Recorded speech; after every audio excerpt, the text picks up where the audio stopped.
Bah oui. Nico Williams est de très loin le meilleur exemple dont vous devez vous inspirer sur ces derniers mois. Cette ville-là, tu l'as pas voulu. D'autres arrivés pour 2 millions en raffolent. Et je pense très fortement que n'importe quel supporter barcelonais qui ont vu son match aujourd'hui ont aucun regret final sur ce qui a été acté. Pour mon plus grand malheur en tant que madrilène, le FC Barcelone l'emporte aujourd'hui 5-0 face à l'Atlético Bilbao. Un match littéralement dominé de fond en comble, dont d'ailleurs le fameux concerné Bardi a été un formidable acteur en signant un but et 2 passes décisives aujourd'hui. Un match à en faire retourner les cerveaux de toute la défense de l'Atlético Bilbao ce soir. Fondant dans le collectif du FC Barcelone, apportant constamment du danger, constamment de la percussion, ne se privant pas de rendre meilleurs ses coéquipiers par la même occasion. On n'attendait pas moins de lui, Rafinha qui signe aussi un doublé, le leader. En continuité, on a toujours aussi du Fermín Lopez qui n'hésite pas à sortir du lot. Franchement, ces derniers temps, il a vraiment pris une vraie responsabilité de buteur. De même pour Ferran Torres. L'équipe va tellement mieux, le collectif va tellement mieux. Le FC Barcelone d'aujourd'hui n'a rien à voir avec celui d'il y a 2 mois. Pas faute de le dire, mais je vous l'avais dit, qu'après le match contre l'Atlético Madrid, Hansi Flick lui-même l'avait dit, qu'à partir d'aujourd'hui, ça sera plus la même chose. Et franchement, aujourd'hui, ça sert plus à rien de... Si on fait pas le travail là, ils vont nous rouler dessus. En fait, là, l'Espagne commence vraiment à se foutre de nous. Il commence à se foutre de nous. Demi-finale de Supercoupe d'Espagne face à l'Atlético Bilbao. 39 minutes, 4-0. Comment c'est possible? Et le plus énervant dans tout ça, c'est qu'on n'a même pas l'impression que le Barça force. Il force pas. Au début, je voyais qu'ils avaient un peu de mal, étant donné que Bilbao était bien en place, mais ça a duré 5 minutes. 5 minutes seulement, et ensuite Ferran Torres a ouvert le score. Et sur le but qu'il marque, même c'est là, j'ai compris que c'était cuit pour l'Atlético Bilbao. Il était tout seul, et même derrière lui, Rafinha était tout seul. Juste après lui, t'as Fermín Lopez qui vient marquer le deuxième but sur une magnifique action du Barça encore une fois. Tiki-taka, ils se prennent pas la tête. Rafinha lui fait la passe dans la surface, regardez comment ils sont seuls. Fermín Lopez est seul, Rooney Bardi ici est tout seul. Comment on voulait pas que le Barça marque comme ça? Après Fermín Lopez, Rooney Bardi récupère le ballon, lui qui est bouillant depuis le début du match. Il fixe la défense, il fait semblant d'aller à gauche pour tirer. Et ben non, crochet intérieur. Juste après ça, il enchaîne avec un tir et t'as Unai Simon, le gardien numéro 1 de l'Espagne, qui est même pas capable d'arrêter ça. Et lui qui est gardien numéro 1 devant Juan Garcia, c'est pas possible. Bien évidemment qu'ils sont pas limités à là. Le 4ème but, c'est Rafinha qui le met. Lui aussi, étant donné qu'il n'y a aucun joueur sur lui, il vient, il fixe la défense et il allume les cages avec son pied gauche, lucarne. Autant mettre fin au match parce que ce que je vois là, je sens que ça va pas bien se passer. La deuxième mi-temps va être pire. Là, on parle quand même d'une demi-finale de Supercoupe d'Espagne. Je me demande même comment ils se sont débrouillés pour arriver à là. Bilbao. Il y en a, ils se rendent pas compte. Bon, le jeu est arrêté, donc j'en profite. Mais les gars, je vous rappelle que Nico Williams, il avait mis déjà un faux plan, pas cet été-là, mais l'été d'avant. Il avait mis un faux plan au Barça. À partir de là, Deco, tout ça, ils avaient dit c'est mort. On parle plus avec lui. Nico Williams est parti dire à des joueurs du Barça, s'il te plaît, dis à Deco de me parler, dis à Deco de me parler. Je vais venir, j'ai envie de venir, c'est bon, je vais venir, j'ai envie de venir. Les supporters du Barça voulaient Nico Williams. Donc Deco s'est dit, allez vas-y. Il lui a parlé. Ok, je vais venir. Dernier moment, je viens pas.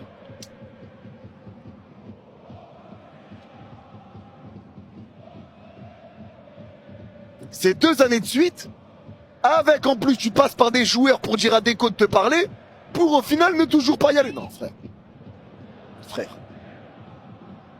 Frère. Franchement, Nico Williams, j'ai même plus envie de me moquer de toi. Là, la vérité, j'ai pitié pour toi. Mais vous imaginez, les gars, le mec a refusé le Barça. Il a refusé de venir dans un club, et ce même club dans lequel il a refusé de venir, il l'a tapé 2 fois en quelques mois. 4-0, 5-0. Merci, au revoir. 4-0, 5-0. Mais vraiment. Mais vous vous rendez compte, t'as même pas besoin de te moquer de lui. Il se moque de lui tout seul. Là, le matin, quand il rentre chez lui, il se regarde dans le miroir, il dit, frère, qu'est-ce que t'as fait? Pourquoi t'as pas été au Barça? Pourquoi t'as pas signé au Barça? Et franchement, cher, c'est bien fait pour lui. Et franchement, au final, je disais, on a pitié pour lui, mais en vrai, aucune pitié, les gars. J'en ai absolument rien à foutre. Et quand j'entendais les supporters du Barça en Arabie Saoudite qui le sifflaient, franchement, bravo à eux. Ils ont tout compris, les gars, parce que c'est ce qu'ils méritent. C'est ce qu'ils méritent, les gars. Parce qu'on n'oublie pas, c'est pas le fait qu'il a refusé de venir au Barça, c'est le fait qu'il a refusé de venir au Barça, après qu'il a donné sa parole qu'il voulait venir au club. Et ça, faut pas l'oublier, les gars. Et c'est ça qu'il faut pas oublier.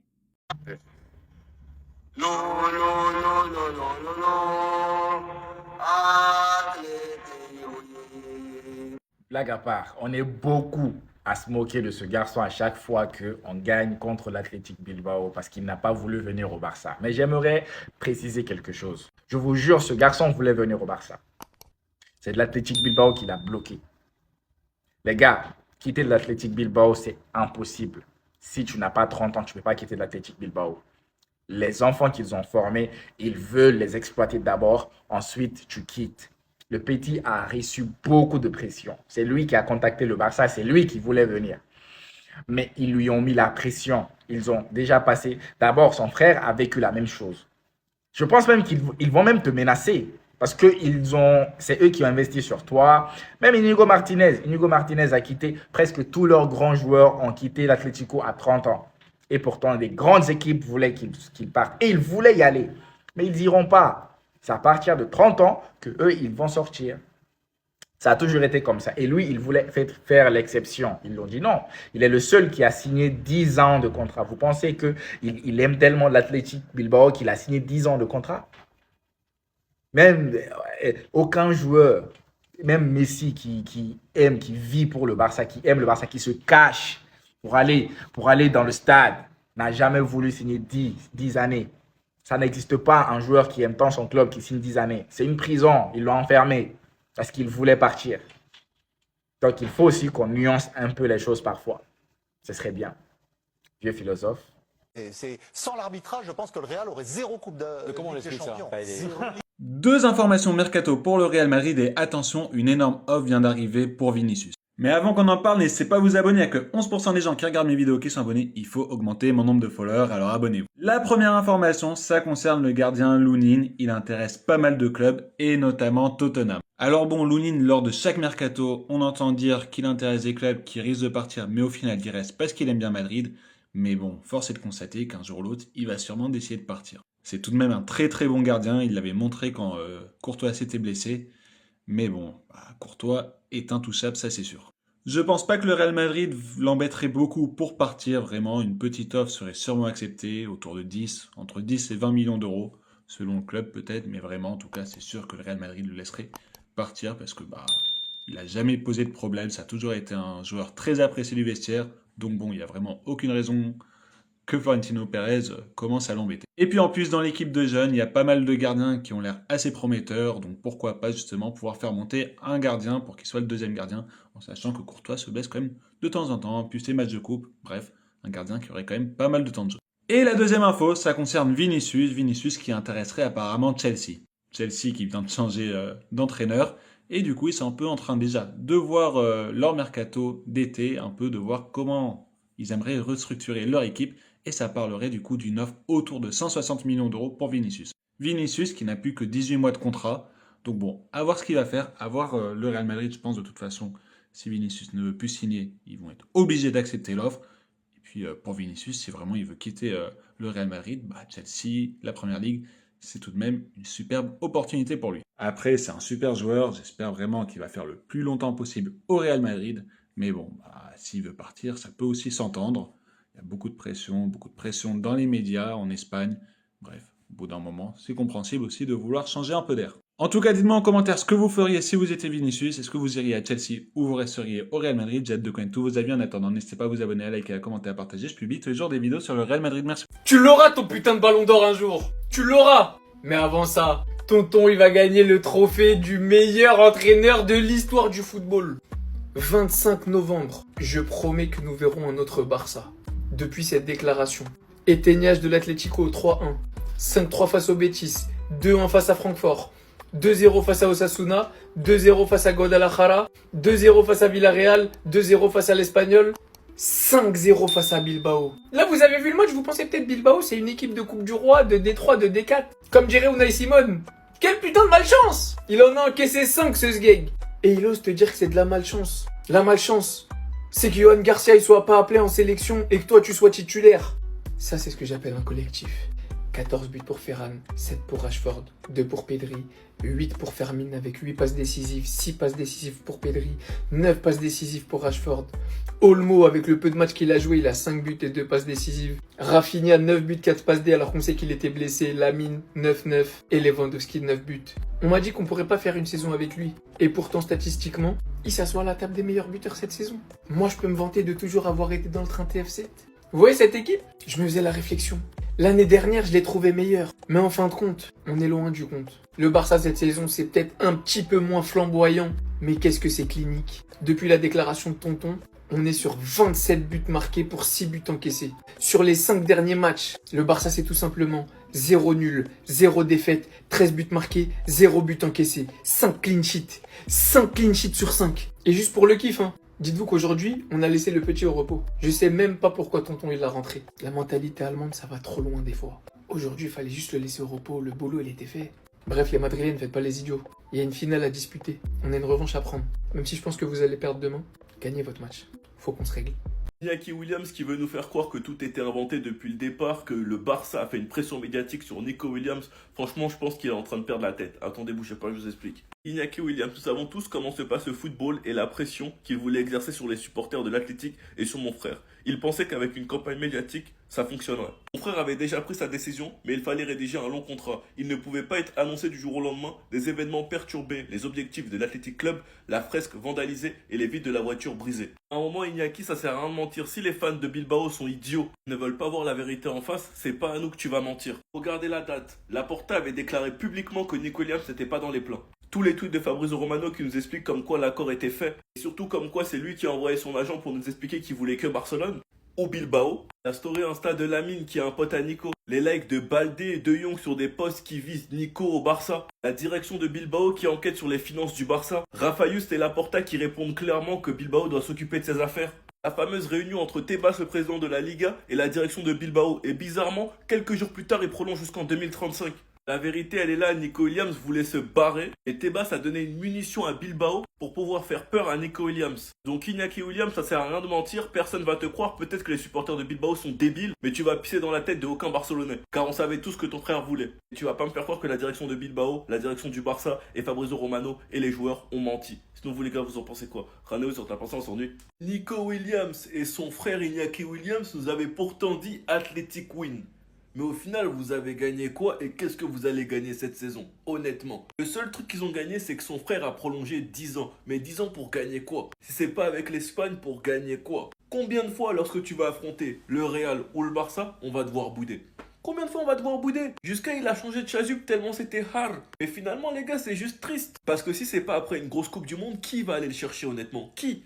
Sachant que Bilbao a fixé son prix très très haut, ils l'ont prolongé, ils ont augmenté sa clause, mais il vaut pas le prix de sa clause pour l'instant. On verra ce que ça va donner à la Coupe du Monde, mais pour l'instant avec Bilbao c'est très inquiétant. Sachant qu'il est gêné par sa pubagie, aujourd'hui c'était tellement hard qu'on l'a même pas fait rentrer. Parce que ça en valait pas la peine. Il y avait 5 buts, 4-0 en une mi-temps. Tu vois Iñaki ce que t'as créé? T'as potentiellement gâché la carrière de ton petit frère. Et de l'autre côté, on voit la naissance d'un nouveau crack, Rooney Bardi, qui commence à exploser. Sans même parler de la saison statistiquement parlant de Rashford. Même si pour moi, il doit faire mieux. Après, moi, les gars, je critique, mais si Nico Williams veut venir, moi, il est toujours le bienvenu.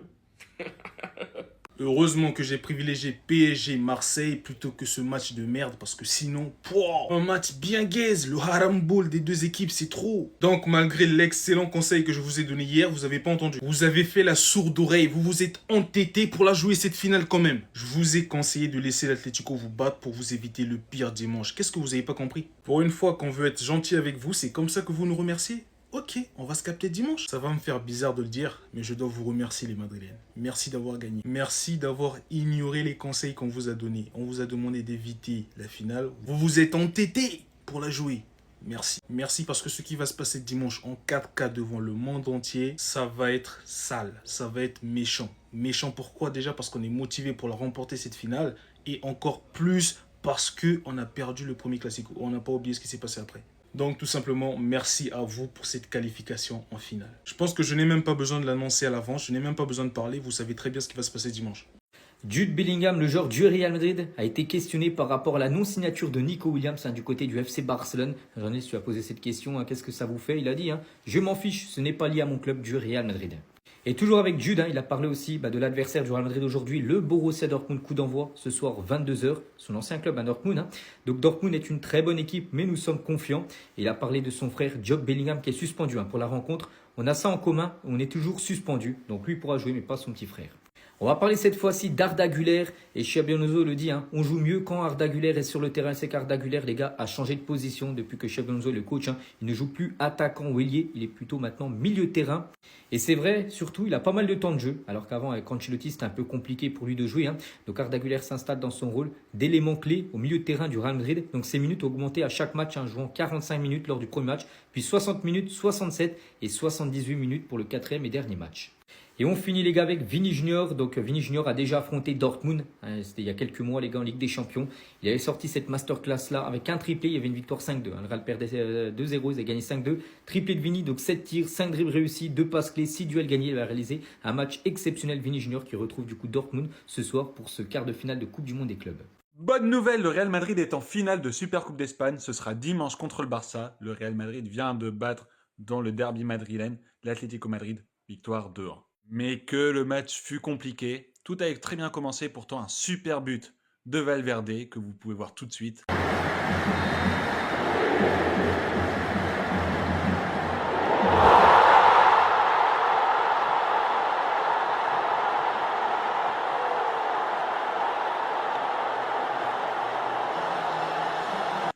Énorme frappe de sa part, on est habitué qu'il mette toujours des super buts. Et encore une fois, vraiment magnifique. Première minute, quoi de mieux pour commencer le match. Mais après ça, le match du Real Madrid a tout de même été très désastreux. Selon certains, le Real Madrid n'est pas prêt physiquement.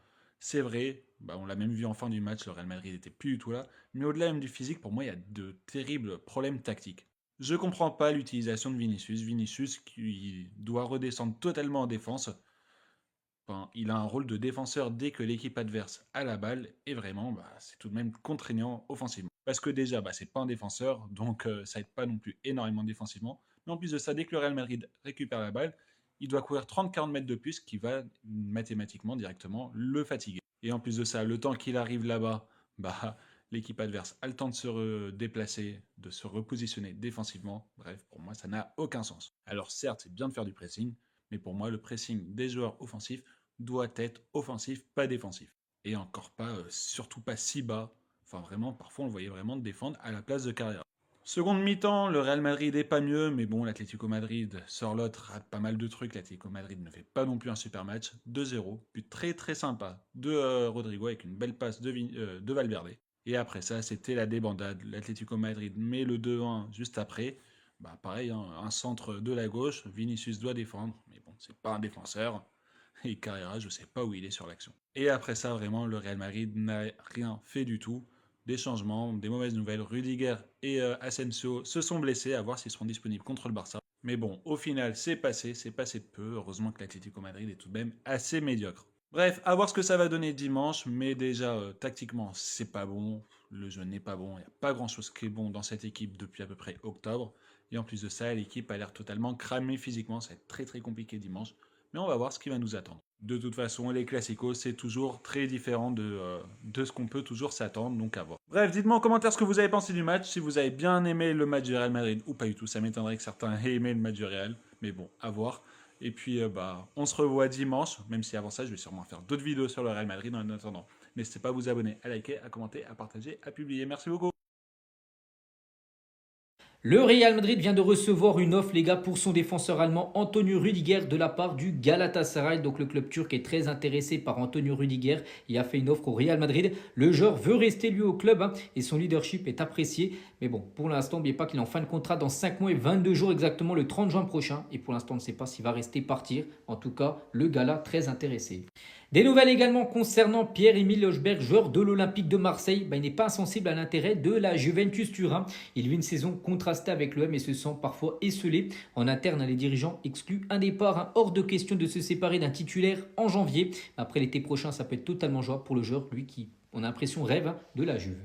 Et on finit aujourd'hui avec l'attaquant ukrainien Artem Dovbyk, ce joueur de l'AS Roma. Et le Napoli s'intéresse tout simplement au joueur Antonio Conte, donc le coach bien sûr de Naples, et Giovanni Manna, donc le directeur sportif du Napoli, suivent de près le dossier, tandis que l'attaquant ukrainien est ouvert à un départ de l'AS Roma. Donc voilà, ça pourrait se faire soit sur ce mercato hivernal, soit l'été prochain.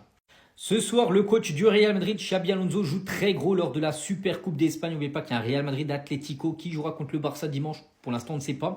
Mais en cas, les gars, de défaite et d'élimination du Real Madrid dès les demi-finales, les gars, pour Xabi Alonso, ça pourrait être fini. Le Real Madrid considère vraiment la Super Coupe d'Espagne comme le test final pour le coach espagnol. On va parler cette fois-ci de l'Algérien Imad Abdelli qui joue actuellement la Coupe d'Afrique des Nations avec l'Algérie. Bon, c'est un joueur en club de Angers. Et un accord entre le joueur et l'Olympique de Marseille pour un contrat de 5 ans. L'Algérien a déjà échangé avec le coach de l'Olympique de Marseille, Roberto De Zerbi. L'objectif pour le club phocéen est de l'attirer dès cet hiver. Sinon, il arrivera libre l'été prochain vu qu'il est en fin de contrat le 30 juin. Du côté de l'équipe parisienne du Paris FC, ça bouge également. On apprend aujourd'hui que le Paris FC a fait une offre à Burnley pour Luca Coleoccio. Voilà, ce joueur de Burnley très peu connu. Le joueur est également suivi par des clubs italiens. Et on finit aujourd'hui avec l'équipe anglaise de Tottenham, les gars. Et Tottenham a envoyé 15 millions d'euros à Santos pour s'attacher les services du jeune Sousa, donc jeune joueur brésilien. Donc le joueur est intéressé par un transfert bien sûr en Europe et surtout en Première Ligue. Mais le club brésilien n'a pas encore donné de réponse.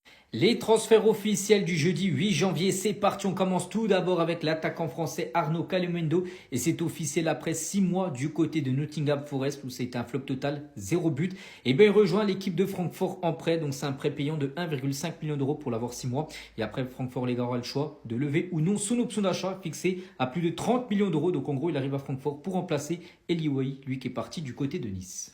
Autre info officielle, les gars, c'est Radamel Falcao. Ça y est, on connaît son nouveau club. Cet ancien joueur, hein, par exemple, de l'AS Monaco, de l'Atlético Madrid, du FC Porto. Et bien, officiel, Radamel Falcao retourne à nouveau à Millonarios. Son club formateur, il s'est engagé jusqu'à la fin de saison. Autre transfert, celui-ci quasiment officiel. On attend l'annonce qui pourrait intervenir là dans les prochaines minutes, voire prochaines heures. Et ben c'est Guendouzi, les gars. Aujourd'hui, il s'est envolé pour la Turquie pour signer à Fenerbahçe. Regardez, il est dans son jet avec déjà le maillot du club où il va rejoindre, bien sûr. Donc l'équipe du Fener. Donc la Lazio va le vendre plus de 29 millions d'euros à la Lazio. Donc ça pourrait être officiel là aujourd'hui. L'équipe anglaise de Liverpool va s'offrir un nouveau joueur sénégalais après Sadio Mané qui a marqué bien sûr l'histoire de Liverpool. Un nouveau joueur va débarquer, donc Liverpool va boucler le prometteur Mor Ndiaye, un tout jeune joueur, il est né en 2008, encore plus jeune par exemple que Lamine Yamal. Donc il arrive en provenance de Amity FC, donc voilà, c'est Fabrizio Romano qui confirme le transfert. Des nouvelles également concernant le jeune argentin Thiago Almada, joueur de l'Atlético Madrid. Il est arrivé l'été dernier pour 21 millions d'euros quand même. Et ben il va déjà partir. Thiago Almada était placé sur le marché des transferts par l'Atlético Madrid. Son départ permettrait d'avoir de la flexibilité pour recruter sur ce mercato hivernal. Des nouvelles également concernant Yannick Carrasco. On avait un peu oublié ce joueur, mais à l'époque, il était du côté de l'Atlético Madrid. Donc maintenant, il est du côté d'Al-Shabaab. Et on apprend aujourd'hui que plusieurs clubs de Ligue 1 sont sur Yannick Carrasco, le joueur belge. Donc Al-Shabaab, son club actuel, cherche à se séparer de ses plus gros salaires. Et lui, bien sûr, en fait partie. Et on finit, les gars, du côté du Bayern Munich. Et c'est Fabrizio Romano qui confirme, les gars, que le Bayern va prolonger Serge Gnabry. Il devrait prolonger jusqu'au 30 juin 2028.